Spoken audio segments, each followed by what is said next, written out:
जी हां, सही पढ़ा है टाइटल आपने। अमेरिका की ईरान को आखिरी चेतावनी। हालात बद से बदतर हो चुके हैं, क्योंकि मैंने आप लोगों से पहले ही कहा था और आप लोग पहले ही इस बात को जानते थे कि अमेरिका कभी भी डील नहीं चाहता है। वो सिर्फ समय चाहता है, समय जो उसे मिला और अच्छा खासा समय मिला, जिस दौरान उसने तैयारी की और अब ईरान पर हमले करने की धमकियां दे रहा है। ये रिपोर्ट देखिए। डोनाल्ड ट्रंप ने बीती रात कहा है कि शनिचर तक का यानी सैटरडे तक का ईरान के पास समय है। ईरान ऐलान करे कि स्ट्रेट ऑफ हॉर्मूज आज़ाद है, तमाम जहाज़ बिना किसी रोक टोक के आ सकते हैं, जा सकते हैं, वरना हम ईरान पर बड़ा हमला करेंगे। ये मतलब बहुत बड़ी बड़ी धमकियां हैं। मैंने शॉर्ट में आपके सामने इस बात को रख दिया है। अब आप समझ सकते हैं कि अमेरिका किस परिस्थिति में है और उसके इरादे क्या हैं। दोस्तों, अब अमेरिका ने कहा है कि ईरान ने हमें इन्फॉर्म किया है कि ये जो हमने जो अटैक किए थे जहाज़ों पर स्ट्रेट ऑफ हॉर्मूज में, वो हमने जानबूझकर हमले नहीं किए थे। वो एक टेक्निकल एरर था जिसकी वजह से हमने हमले किए। अब दोस्तों यकीन जानिए, अमेरिका की ये जो बात है, इस पर ईरान की ऐसी कोई टिप्पणी थी नहीं। ईरान चूरन थोड़ी है। ईरान ने तमाम अरब देशों को ऑलरेडी मतलब पेल रखा है, मतलब पीट रखा है, हमले करे हुए हैं। तो भाई वो ये सब ड्रामेबाजी क्यों करेगा कि भाई नहीं सफाई क्यों देगा। ईरान की जो स्थिति है वो ये कि ईरान किसी भी हालत में सफाई नहीं दे सकता। डोनाल्ड ट्रंप सिर्फ अपनी इज्जत बचा रहा है। बहरहाल अमेरिका ने ईरान को कहा है कि आज यानी सैटरडे तक ईरान ऐलान करे कि वो स्ट्रेट ऑफ हॉर्मूज में किसी भी तरह से कोई टोल नहीं लेगा। अगर ईरान ने ऐसा नहीं किया तो ईरान को नुकसान उठाना पड़ेगा। यानी डोनाल्ड ट्रंप साफ कह रहे हैं कि हम ईरान पर हमला करेंगे। हजरात मोहतरम, जैसा मैंने आप लोगों से अर्ज़ किया था कि अमेरिका इस डील को ख़राब करेगा, लीजिए मेरी एक और ख़बर सच होते हुए आप देख रहे हैं। ये रही रिपोर्ट। अमेरिका MOU का उल्लंघन करते हुए ईरान से डील को तोड़ते हुए ईरान पर पाबंदी हटाने के बजाय ईरान पर और कड़े प्रतिबंध लगा रहा है। ईरान के पार्लियामेंट स्पीकर ने कहा कि अमेरिका से सिर्फ वही बात कर सकता है जो ये बात मानता हो कि हमें ईरान की तरफ से यानी ईरान को अमेरिका से जंग लड़नी चाहिए।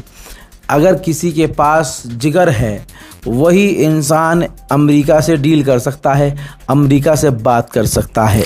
मेरे दोस्तों, गलीबाफ ने अपनी बात को कंप्लीट करते हुए कहा कि रिसेंटली अभी जो जंग हुई उस जंग में नाटो और अमेरिका का मानना ये था कि ईरान इस जंग को नहीं जीत सकता, लेकिन अब उनकी सोच बदल चुकी है।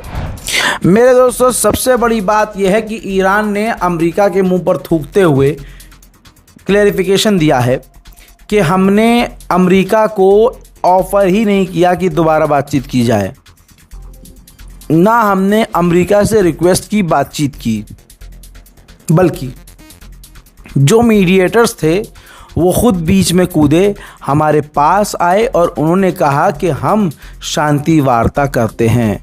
तो हमने बस उनको अलाउ किया कि हाँ ठीक है, आप बात कर सकते हैं। टिट फॉर टैट आपने सुना होगा, सैटेलाइट इमेज है। अब ईरान भी अमेरिका की पॉलिसी को, एग्रीमेंट को, MOU को इग्नोर करते हुए अपनी न्यूक्लियर फैसिलिटीज़ को अपग्रेड कर रहा है, उनके दरवाज़ों को खोल रहा है और परमाणु यानी यूरेनियम पर काम करना शुरू कर चुका है। अब आपको ये भी बता दूं कि ईरान के करीब अमेरिका के 2 एयरक्राफ्ट कैरियर और 20 से ज़्यादा युद्धपोत अमेरिका के तैनात हैं। तो आप समझ सकते हैं कि ईरान के लिए ये मुश्किल घड़ी है और कितनी बड़ी मुश्किल घड़ी है।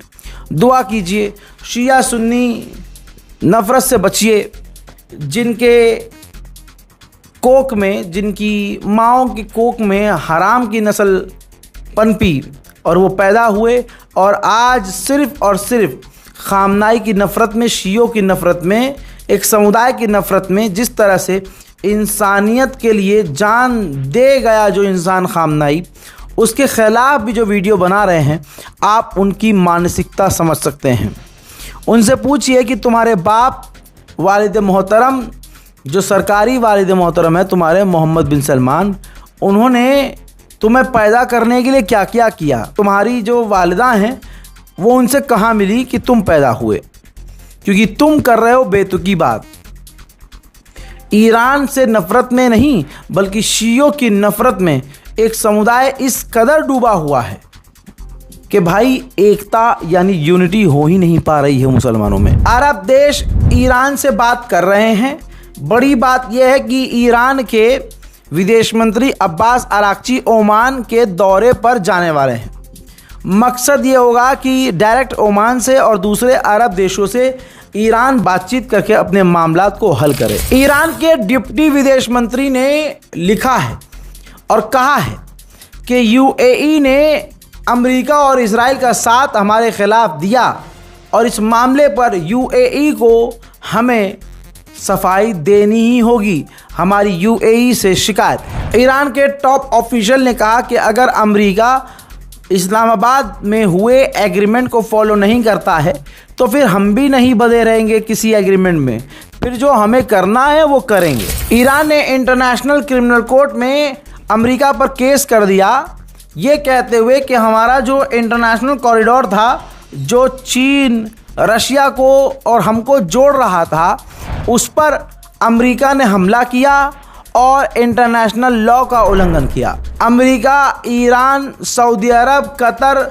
और एक दो और देश हैं जो मिलकर बहुत जल्द इस हालात पर बात करने वाले हैं, लेकिन अभी तक ये कंफर्म नहीं हुआ कि वो किस जगह बात करेंगे और कब बात करेंगे। समय क्या होगा एग्जैक्ट ये भी नहीं पता है। ईरान पर कई तरह से पाबंदी एक बार फिर से अमेरिका ने लगा दी, जिस पर ईरान के विदेश मंत्री बुरी तरह से भड़के और उन्होंने कहा कि ये इंटरनेशनल लॉ का उल्लंघन है, जो हमारे बीच एग्रीमेंट हुआ था उसका उल्लंघन है। जो उल्लंघन किया गया है अमेरिका के द्वारा, तो उल्लंघन का जवाब अब उल्लंघन से ही दिया जाएगा। अमेरिका के राष्ट्रपति डोनाल्ड ट्रंप ने मोहम्मद बिन सलमान से, अपने बेस्ट फ्रेंड से, इस मामले पर बात की है। 2 दिन में ईरान में 17 लोगों की शहादत हो चुकी है अमेरिका के आतंकी हमलों में, और घायलों की संख्या 115 से पार हो चुकी है। ईरान की सरकार ने ऐलान किया है कि हम दुश्मन से फुल स्केल वॉर के लिए तैयार हैं। मामला बहुत ज़्यादा गंभीर हो गया है। डोनाल्ड ट्रंप ने ट्वीट किया है। देखिए, वो डर चुका है, वो बहुत ज़्यादा हैरान और परेशान है और घबराहट में उसने धमकी दी है, अगर ईरान ने मुझे मारने की कोशिश की और मुझे मारा तो हमारी हज़ारों मिसाइल ईरान के अलग अलग शहरों पर बरसने के लिए तैयार है और हम ईरान के हर इलाके को मिटा देंगे। तो आप समझ सकते हैं डोनाल्ड ट्रंप पूरी तरह से बौखला गया है। लास्ट में उसने अपने इसी धमकी के बाद प्रेस टू अल्लाह यानी जिक्र परवरदिगार भी किया है, अल्लाह का नाम भी लिया। मैं यही कहूँगा, गुलाबी सुअर, आज की ही तारीख में तो इस्लाम कबूल कर ले, हम तुझे माफ़ कर देंगे। बहरहाल सच्चाई ये है कि डोनाल्ड ट्रंप पागल हो गया है, कुछ भी हो सकता है। ये जो डील ईरान और अमेरिका की थी पूरी तरह से ख़राब होती हुई नज़र आ रही है। चैनल को सब्सक्राइब कीजिए और इंतज़ार कीजिए मेरे अगले अपडेट का। तब तक के लिए जय हिंद।